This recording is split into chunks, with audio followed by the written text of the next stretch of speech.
Good morning. Good morning, good morning, good morning. Does it all work? That's always the question. I haven't unplugged anything, I haven't changed anything. I did a recording yesterday for something totally different, which I'm going to share more on later on. And some of it just seemed to be a little bit quieter and louder in spots. I'm wondering if it's a microphone thing. Who knows? We'll see. Who's here? G'day, Burton. Christian's in Norway. G'day, Christian. G'day, Norway. Okay. What are we doing? What do I do on these things? Turn my sound off to begin with. Ooh, new vacuum pumps. That sounded much worse than what it should have. New vacuum pumps for the filament sealer for the printer. Actually, I've got them here on my desk. I tweeted a photo the other day of printing my GitHub commit timeline. So if you've not seen this before, you can go to skyline.github.com, and for any publicly facing GitHub profile that shares the commit history. So this is, you don't necessarily have to share all the things you're committing to. So like Have I Been Pwned is still, other than all the public bits, which we'll talk about later on, it's still a private repo, but you can still see your commit history in terms of volume. So you can put in, say, Troy Hunt at skyline.github.com and choose a year like 2019, and it will generate a 3D model in STL format like this. So this one I printed the other day, and when I shared the photo on Twitter, and I shared it I just snapped it and shared it, people were like, wow, that print is kind of shit. And it's probably a little bit hard to see it here on screen. There's a lot of banding, and sort of as you rub your finger over it, you can feel how many layers there are there. So I realized that one of the problems I have is that it's hot here and it gets very humid. Like it gets up 90% plus humidity, particularly when we get storms. And I was worried that the filament was probably sucking just a little bit too much moisture and humidity. So I did two things, actually. I bought a whole bunch of vacuum sealed bags, and this is the thing that is now available to buy as well, the vacuum pump, so that every time I print something, I can just suck all the air out of the filament in like a sealed bag, which would be good. And the other thing is, rather than using this, I can't remember the name of it. I'm happy to throw them under the bus when I remember the name of it. Rather than using this cheapy filament, which didn't do a great job, I instead used Prusament. So this is a different print altogether. And Prusament is the filament that Prusa printers themselves make. And this is just way, way more reliable. Even filament that I've had open for many, many months and has had lots of humidity is reliable. However, if you look at these two models next to each other, you may notice that this one in my left hand is a lot higher than this one in my right hand, because I got up yesterday morning and one of them, the one on the Prusament, just had filament and shit all over the place. Like it had gotten to here, and then I don't know if it was a layer shift or what happened, but it just started spitting filament all over the place. So after that big spiel about how reliable Prusa filament is, actually I can see now there's a point here where there's definitely something gone totally weird. Like one of these columns has got... It's a little bit like IoT. There's a lot of mucking around. G'day, Spencer. Nice to see you here. It has been a long time. I think I last saw you in Minneapolis. That felt like a long time ago, didn't it? That must have been almost 3 years ago. 2019, Minneapolis. G'day, Steve. Welcome to a live event. It's exciting, isn't it? All right, let me move on, because I do have things, and then I've got Sparkies coming over again, electricians, for those of you in other parts of the world, to do some more IoT stuff. Sponsor. So sponsor this week is Varonis again. Varonis has been a very, very long-term sponsor. Also a company that I've spent time with a lot in different parts of the world. I've spent time with Varonis doing presentations in San Francisco, London, spent time with them in Israel. Also 2019. There you go. Like 2019 was the last time I actually did much stuff in person. Sponsored by Varonis, reduce your SaaS blast radius with data dynamic security for AWS, G Drive, Box, Salesforce, Slack, and more. And one of the things that Varonis has always done really well, and one of the reasons I've liked doing events with them, is they're very good at finding where you have things on your network and then what is anomalous behavior. So do go and check out Varonis. they have been a great supporter for many years. Richard, are you attending NDC 2021 in Oslo this December? I'm attending my pool this December, and that's almost as far as I'm going to go. I am actually going to go other places in this state in December.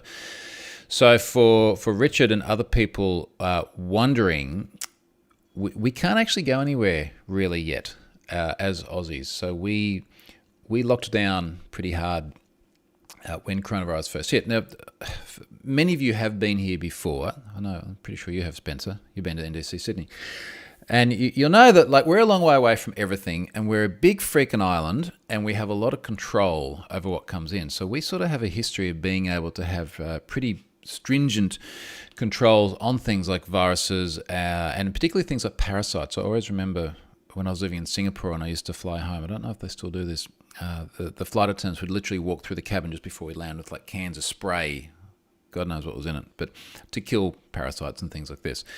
A lot of import controls. I remember my father, who was a pilot, coming back into Australia and getting fined pretty heavily for having a banana in his nav bag.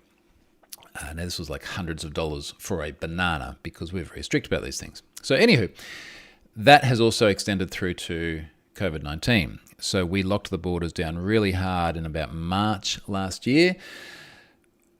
Even us as Aussies, with very rare exceptions, we can't go anywhere. And it was very, very hard for Aussies to come back. Now, it's just starting to open up. In fact, this week we had the first flights where Aussies could start to go overseas again. But then again, it's different state by state as well. So our state here, which has had barely any COVID-19, and here's what I mean by barely any. We have 5.2 million people. 7 people have died. Since day one, and most of them were right up front due to an outbreak on a cruise ship. So we have been, our lives have barely been touched by it. Certainly mine has anyway, other than the fact I can't travel anywhere internationally. So there's absolutely no chance of going overseas in December. My hope is that around about March, April, we might start to get that option. And then we'll see, because I kind of realized how much I like it at home. And I kind of realized also that all the travel I was doing in periods such as 2019, not only were very stressful, but they were, let's just say they're driven by other factors as well. And I'm going to talk more about those. Oh shit, I just broke part of my commit history off. I'm going to talk more about those more in the future. So no, not 2019. Stephen, can you send some nice warm Queensland weather to UK, please? No, too bad. I'm just going to send photos. I tweeted a photo yesterday. It's I'm laying in my pool going, I really should do some work. The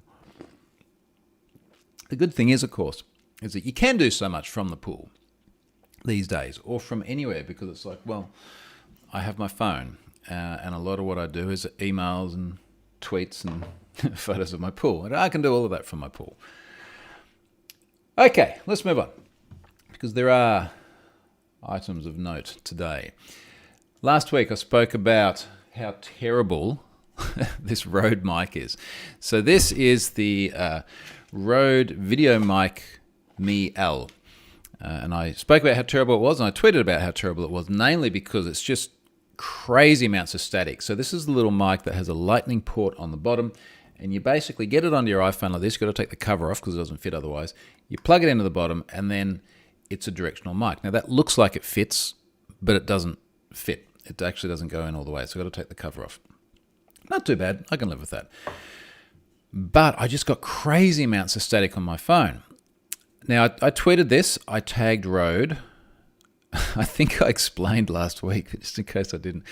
When I was tagging Rode, I had this moment of realization as to why I don't let the kids sort of unattended onto social media, the kids being 9-year-old daughter and 12-year-old son, because I was trying to find the Twitter handle for Rode. I didn't know if it was at Rode or at Rode Mics or something like this. And I went to Twitter, to the search box, and typed in Rode, literally R-O-D-E, and got a lot of very full-screen porn.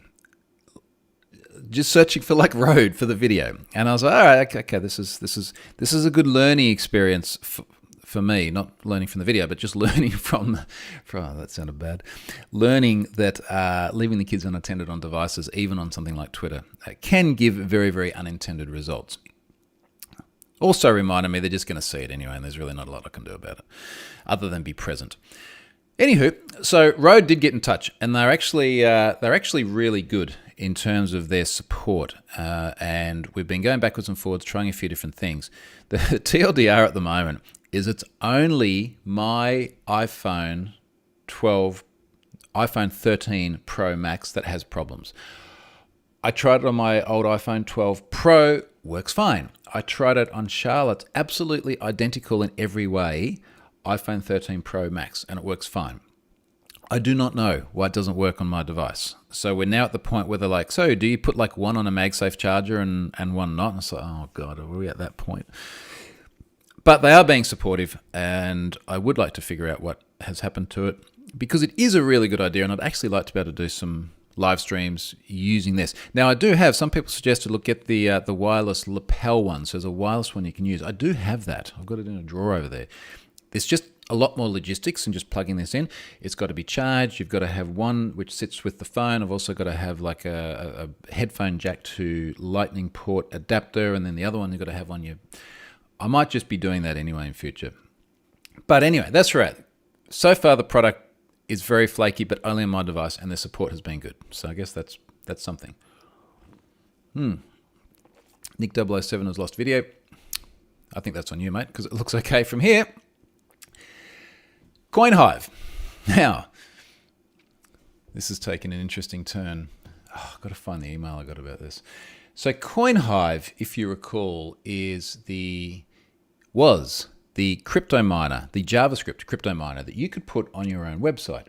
So if you were running a website and you would like to monetize your traffic, but you know that people don't like ads, instead of putting ads on your site, you put a JavaScript crypto miner, because apparently people actually don't mind that, which is rubbish, because really what you're doing is you're just maxing out their CPU, consuming their power to mine yourself a little bit of crypto, and then you will get the little bits of crypto from all the browsers and you will make money out of it.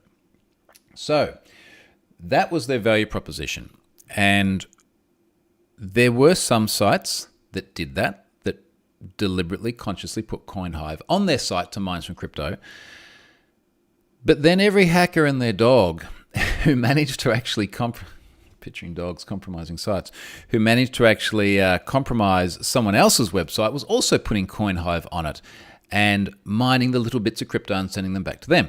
Now, if you think about how many different websites are out there that are mum and pop sort of, I just said mom like an American, mum and dad sort of little sites, it's like it's a restaurant with a menu or something like that, and they use some ancient version of WordPress that's got vulnerabilities and default passwords and stuff like that, and someone finds a way to get the little script running on the site. The mum and dad restaurant store have got no idea that it's there, but it's sitting there in the background on this website, which is effectively compromised, mining little bits of crypto. So lots of websites end up with that. So through a set of fortuitous circumstances, I obtained the Coinhive domain. It's basically someone gave it to me. So the person that owned it. This was also after Coinhive shut down, because Coinhive got to the point where it's like, look, we can't really make this thing financially viable anymore. They shut it down. So after all that, I managed to get the Coinhive domain, and it's like, okay, what can I do with this? I can literally control the JavaScript that runs on thousands and thousands of websites, not just websites, but there are compromised routers that was injecting the Coinhive script into web pages loaded over HTTP. Subtle note as to why we need HTTPS on everything, even if it is not accepting credit cards and login details and things like that. So this script is like all over the place. And that means that I have control of JavaScript on all of these sites. I was like, all right, what am I going to do? I put a modal pop-up on there which said, this website has attempted to run a crypto miner in your browser. Click here for more information. And you could dismiss it and then just go back to like ordering from the menu or whatever else it was. So I put that out there earlier this year, wasn't it? And I did start to see traffic to the Coinhive domain drop off. Obviously, some people removed Coinhive from their compromised sites. But if I'm honest, I wasn't seeing it drop off as much as I'd like.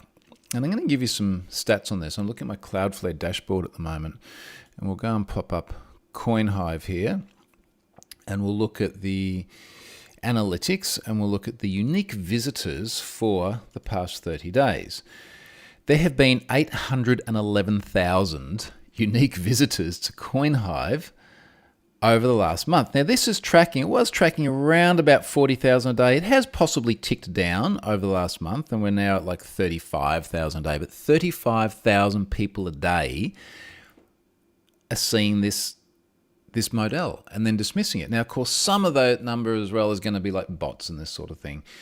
What's the breakdown, actually? Most of it's from the US, then Brazil, which is interesting because I do recall various instances of compromised routers, particularly in Brazil. So I wonder if it's being injected into those sites. What else can it tell us here? How many requests? 29 million requests. That's actually quite interesting. That is interesting, isn't it? Because there's 811,000 visitors, but 29 million requests over the last 30 days. Let's just call it a lot. So I decided to level up a little bit and make the modal indismissible, so there's no more little cross anymore. You can't get rid of it. And after 5 seconds, it automatically redirects to my blog with the article about crypto miners. So yes, I'm aware I have effectively killed these websites. But they shouldn't be putting my script on their page in the first place. and this is really the point, right? Like it is killing access to these websites, but if that's what it takes to get attention for people to go, hang on a moment, there is something compromised on my website. And if you're doing this consciously, well, just go and remove it. If that's what it takes, then so be it. So what has happened since I did that? Because it was only a few days ago. If I go and look at troyhunt.com traffic, because this is where it gets kind of interesting, because now people are being automatically redirected to my website. My troyhunt.com traffic has gone up a lot. It's gone up. I've been doing around about, say, 17,000 unique visitors a day. And then yesterday it rounds to 34,000. So I have literally doubled my number of unique visitors to my website. Not high quality visitors, if I'm honest. I don't think that people being automatically redirected from a website without trying to buy something from a cafe is a high quality reader of troyhunt.com. But it's interesting. Now, what has happened since then? Well, two things that are obvious, and then one other thing which I'm going to look up in just a moment because I think it's going to be interesting. The two things are, I have gotten a lot of extra discuss spam to the blog post about Coinhive. Now, I know that blocking spam is a tricky problem at the best of times. I wish Discuss could do a little bit better. They do seem to flag it as spam, so it's not visible, and I just go into like the Discuss admin panel every now and then and it's like, yeah, there's a lot of spam. But for some reason, maybe because there's just a lot of crawlers that are now following that client-side redirect, which is interesting. Crawlers aren't just following like 301s and 302s. They will look at JavaScript redirects. So that's obviously sent a lot more traffic to the site, which has then resulted in a lot more spam. The other thing that's happened is I've had a few weird emails. Now, this one in particular from someone, Tony. The last name here is, I'll just call him Tony. I get this email, it was a couple of days ago. It says, I was trying to see the menu at a restaurant and your advertisement popped up.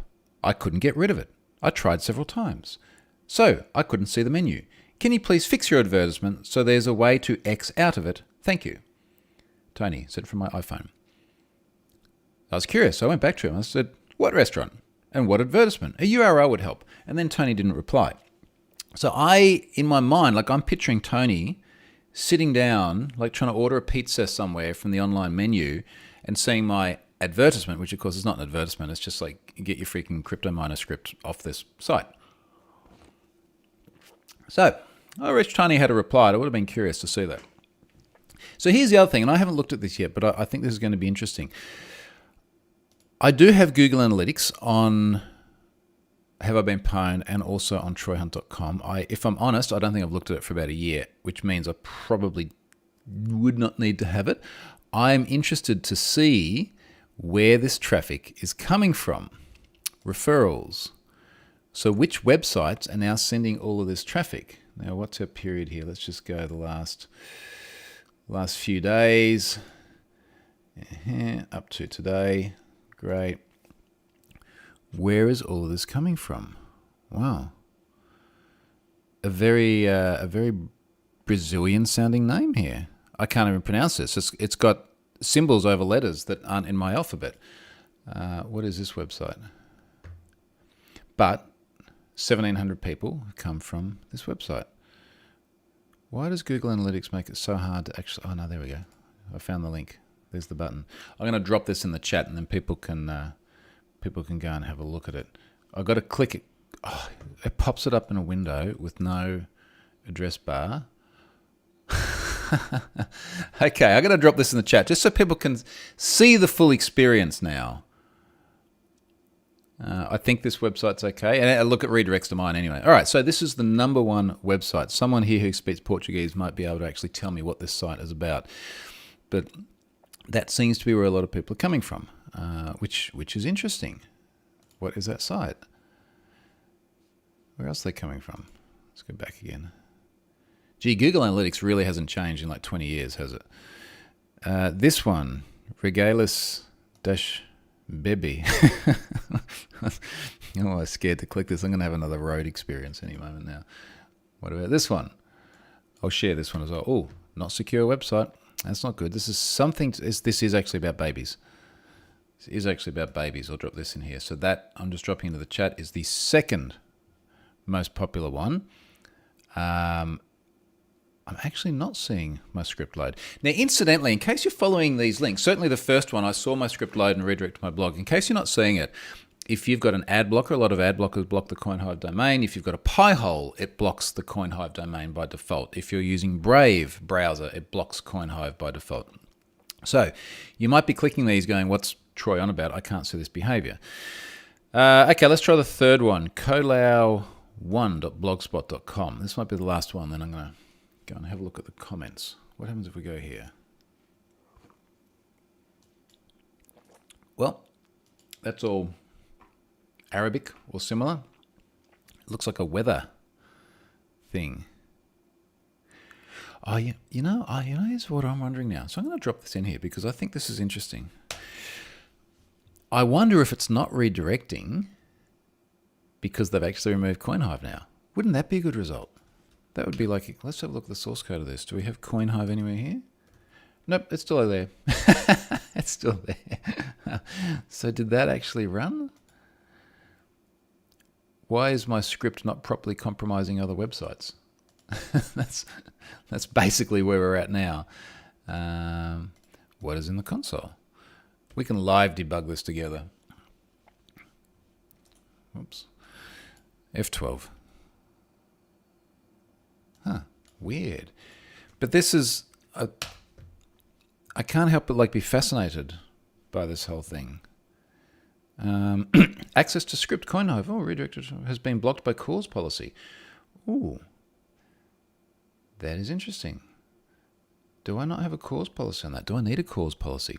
I'm going to put a cause policy on that, and that will help fix the problem. Okay, cool. Job for me after I get off this call, video, whatever. Let me have a look at the comments.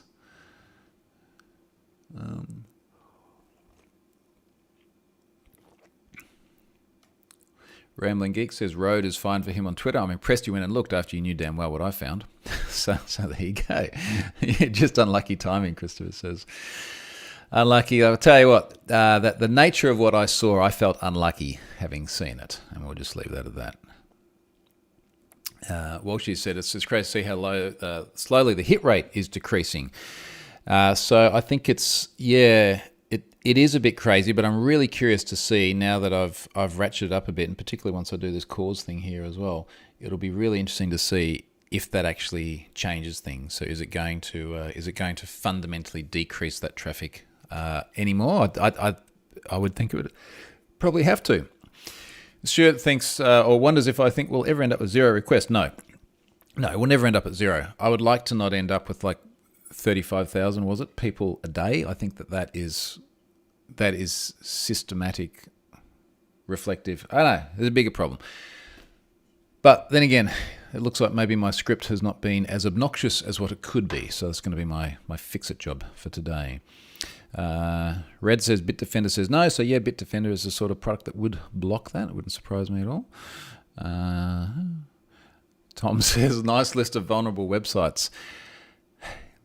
If you really want a list, you can just do a Google search for, what's my text? This website attempted to run a crypto miner in your browser, and you get a list of all the sites it appears on. So, just saying. Who else is here? Oh, Scott's here. G'day, Scott. Did you try to hack the site by looking at the HTML? Don't F12. No. American politicians. They're just as much fun as Australian ones, really. Stephen says the Blogspot one had a few extra things on it. My AV went a little crazy, which is probably not surprising.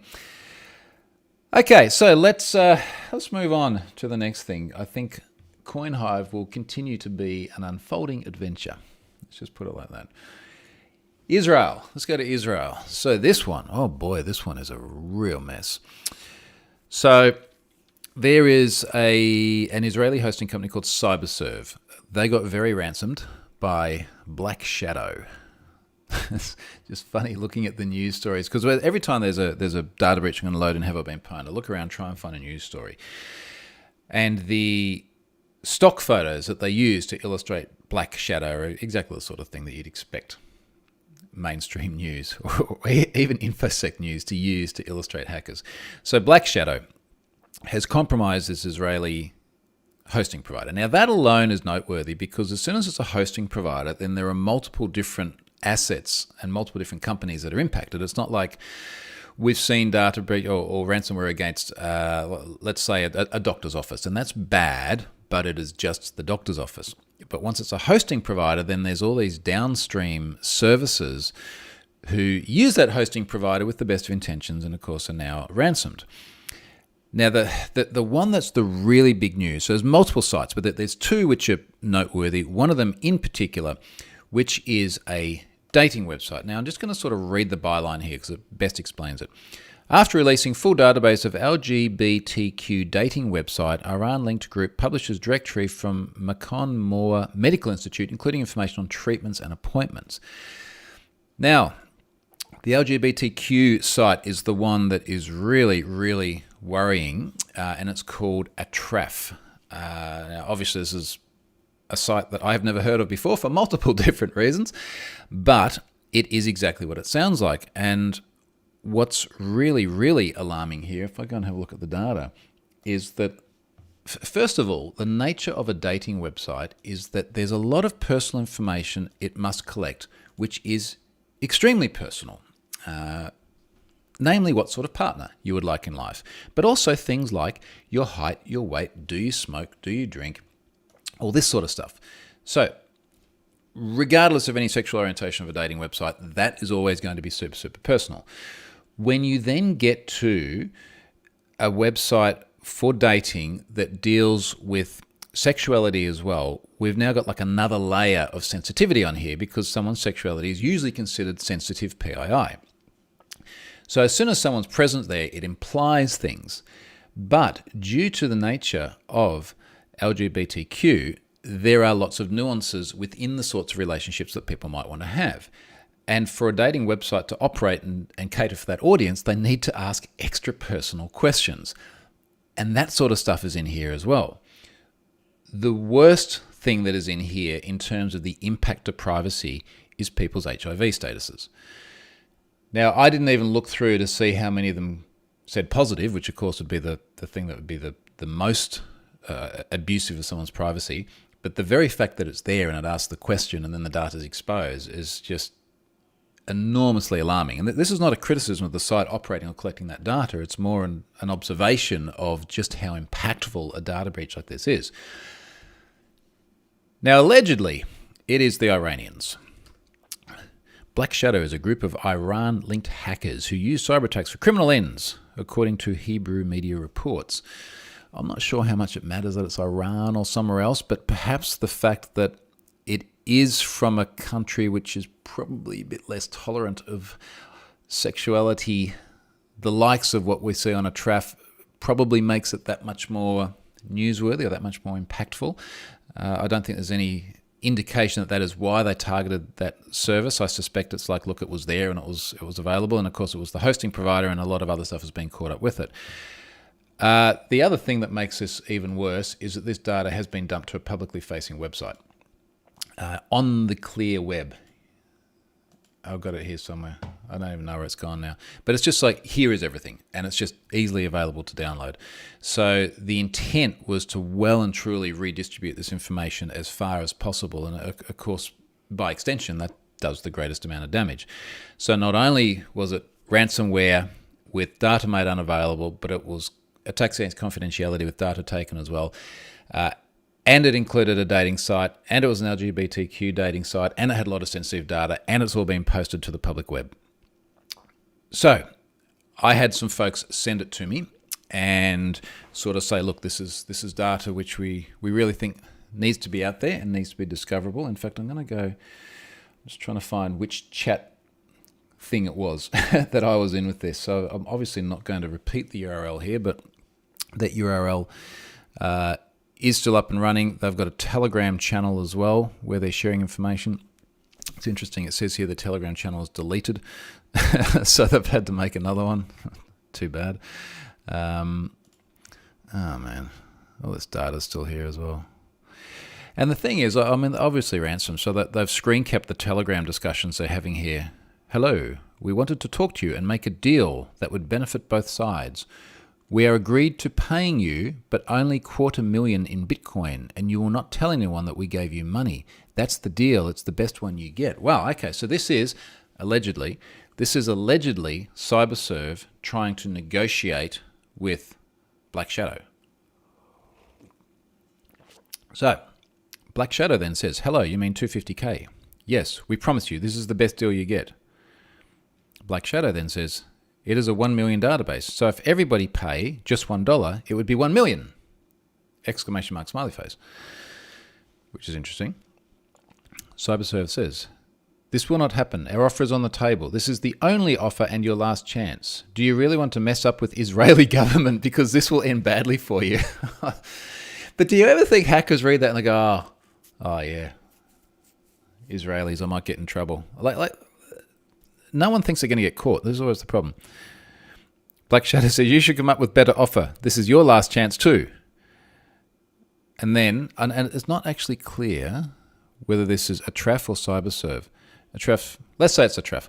What would you get from publishing it? And then Black Shadow says, we get attention. Smiley face. For Iranian hackers like destroying people's lives, there's too many smiley faces in here. A TRAF. We are asking you, in brackets nicely, to not publish it, and we'll give you $250K. But if you'll publish it, Israel's cybercrime investigators will come after you. And then they've like quote tweeted the bit where Black Shadow's like, we get attention, and a TRAF says, but no money. If you want to start getting paid, get your prices lower. And then Black Shadow's like, so I ask again, what is your offer? And then it goes back, oh man, this is like a soap opera. This actually goes on too long to read, and I can't link to it, but inevitably this is in various news articles as well. So yeah, it's fascinating to sort of see the to and fro trying to negotiate with these people. It's in Have I Been Pwned. There's about 1.1 million email addresses there because of the nature of the ATRAF data, and it's in Have I Been Pwned as a CyberServe breach. So it's the ATRAF, it's the Medical Institute, there's some other services in there as well. But because the ATRAF data is a large part of it, and because of the nature of the service, it is flagged as sensitive. So you cannot publicly search for this data. You need to use the little notification service to go through, verify your email address, and then once you demonstrate control of the email address, it will show you all the data against it. But man, that's just nasty. And just looking at the to and fro on this. Oh, so they went up to 500,000. They doubled it. Black Shadow. If you give $500K, the only thing we can give you is 24 hours more to pay another $500K. I think data is much more important. Your friend says nobody cares. Who? What friend? You know. Wow. Geez. Okay. Comments. What's happening over here? Someone thought I'd frozen. I haven't frozen. Good. Glad we sorted that out. Okay, that was Black Shadow, CyberServe, and Atraf. Last thing, pwned passwords. Now, as many people know, I announced the intention to open source pwned passwords. In fact, I announced the intention to open source various bits of Have I Been Pwned last year. We did that with pwned passwords earlier this year, as well as announcing the FBI is going to have an ingestion pipeline to feed data in. Stefan, who is often on this call, but I cannot see here today, is very actively coordinating the development of that particular ingestion pipeline. We have been testing it very actively with the FBI, and I think we are very, very close to the point where we can push that out, which is really cool. There is also another 3-letter acronym, law enforcement agency from another part of the world, that is going to be almost certainly using this service as well as providing a whole bunch of data to seed the new, release, or the release of the new implementation. And just in case anyone's wondering, like if you're using the K-anonymity API at the moment, everything that you're doing there will be exactly the same. There'll just be more data in it, and it will be a constant flow of new data. So I'm really, really looking forward to that, because the whole idea of this is to try and get as much data in there as early as possible. And particularly as we ramp this up and we get the FBI and other 3-letter acronym agencies, and probably other cybersecurity firms as well, I think are going to want to contribute in the future, that the goal is to try and make sure that this resource is as up to date as possible. And what I'd really like is, let's take the Black Shadow thing here. A bunch of passwords were stored in plain text. Good on you, Trev. I would like to see those passwords as soon as they're available, whether it be from, let's say, we've had the Israeli cybersecurity folks mentioned here a few times. I would love them to feed this data into that pipeline. So it's like Black Shadow dumps all the data, Israeli government picks it up, feeds it into the ingestion pipeline, and then the thousands, I assume, let's go and check our stats, thousands of websites that are then consuming from pwned passwords immediately get that benefit. And I think that that's really, really important, because this is what's going to make the biggest difference to account takeover attacks. Like, how can we get information about compromised passwords into people's hands as fast as possible? Now, I can't see how many different entities are actually using pwned passwords, but I can see the requests.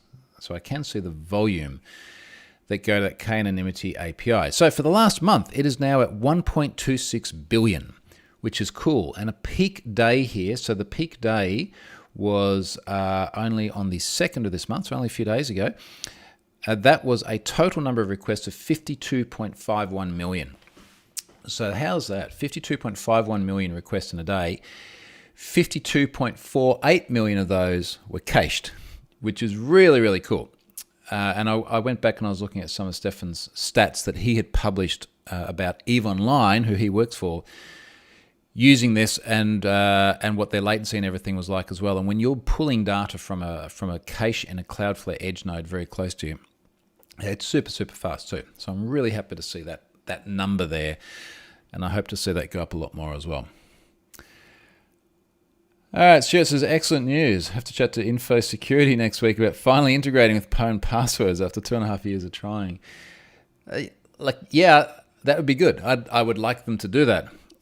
One of the nice things for me as well, and this sounds very, very counterintuitive, one of the nice things is I don't get anything from more people using it. Like, no one's paying for this. It's just out there and consumable. But I do get something. I get a bit of a sense of euphoria. It's like, it's nice to look at this and feel like you've actually had a bit of an impact. Burton, what's the status of open source of HLBP? Well, this is really the status. It's the pwned passwords bit. The other bits I have to look at as time permits, which is really going to be, once we get this out there, what do I do next? I think one of the things that I want to do next, because to be clear, like, open sourcing an existing brownfield project is a lot of work. I could have had a lot more time for myself and my jet ski if I had not open sourced pwned passwords. So it is a big, big time commitment. And I got to go, okay, well, what is the right time commitment to do after this? My gut feel at the moment is the right time commitment is to work on faster processing of new data. And I've got some ideas around that. So I think that might be that might be like my 2022 focus. So hopefully we'll have all of this ingestion pipeline out before Christmas, and then I'll have some time out over Christmas, and I'll have a good think about it, and I'll come back with a better plan as to how to process more data. But I think the open sourcing of the other bits is a lot of work for the return. Might be further down the line. We'll see. At least we've got this on the board. So, folks, that's about it now. I have my Sparkies here to do some IoT things, as well as replace a whole bunch of other corroded lights and things that happen when you live near the salt water. I do have another Philips. In fact, I've got a bunch of Philips Hue going on. I just realized. So I got like a Philips Hue up and down light, which is literally one of the ones that looks like a tube, shines light up, shines light down. And that's going on a very white wall, and it's one of the colored ones, and that will Zigbee into the rest of the network, so I'll be able to sort of cast colors on the wall. And then I do have a bunch new Philips Hue Lily XLs, which are the garden lights, which again are Zigbee based. I've had a bunch near my pool. They're all perfect, and I had a few test ones out the front, just figuring out where do I put them. I know what to do with them now, so I think I've got another 4 that'll go in there. And they're great. They're really, really good lights. You do pay for them. I think that they're worth it. Things like Philips Hue bulbs in the ceiling, it's not worth it. I got the cheapy ones. They're frankly just as good. And incidentally, on those bulbs, a lot of those are 2-year. So Home Assistant has just pushed the 2021.11 release, which has got a lot of improvements for the 2-year integration. I had a very brief play with it yesterday. Looks good. I've got to play with that more. So if you're in an HA ecosystem using 2-year, go and check that out as well. Stephen says, enjoy wiring in more Shellys. I never have to wire in Shellys. I'm not allowed to wire in Shellys in Australia because I'm not a licensed electrician. I don't plan on doing any of that. I do have several Shelly i3s that I'm going to talk to Tim, the Sparky, about in a moment. So the i3s are much smaller than a normal Shelly. They are not relays. They literally just have effectively three buttons on them. So you can wire them in behind a normal wall switch, have 3 different buttons, and each one raises a different event within the Shelly. And what I want to do is start using that to do things like turn on various automations. Like I'd like one automation which just turns off all the lights in the house, and I'd like to build that into there and have it sit on the wall so it looks like a normal button. So they'll be doing that, and I think I've got one Shelly that's being a bit flaky. I might have to change that. Christopher says, speaking of IoTs, any luck with temp sensors in freezers? Work okay. Funny timing. I have been using the Akera temp sensors, the Zigbee ones, I've had one in the beer fridge, and and the beer fridge is regularly very, very close to 0C, and I've had one in the top part of the wine fridge and one in the lower part of the wine fridge because they're like dual zone. The one in the beer fridge just yesterday has stopped working, and I'm not sure if it's because the battery's flat or if it's something else. So I'm going to go and give that a little boot as well, and we'll see what that looks like. The other thing, if anyone can look this up, the other thing I realized I would really, really like is I would love to have something like the size of an Akera temp sensor that is wireless, like Zigbee, but can run in water. So I'd love to be able to have one that you could put in like the bath, and when you're running a bath, it can tell you like, is it too hot or is it too cold? Because you're normally just like guessing. So if anyone finds one of those, do let me know.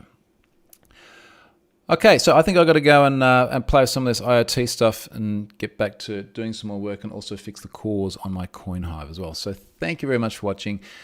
I'll do this again next week, later in the day. See you, folks.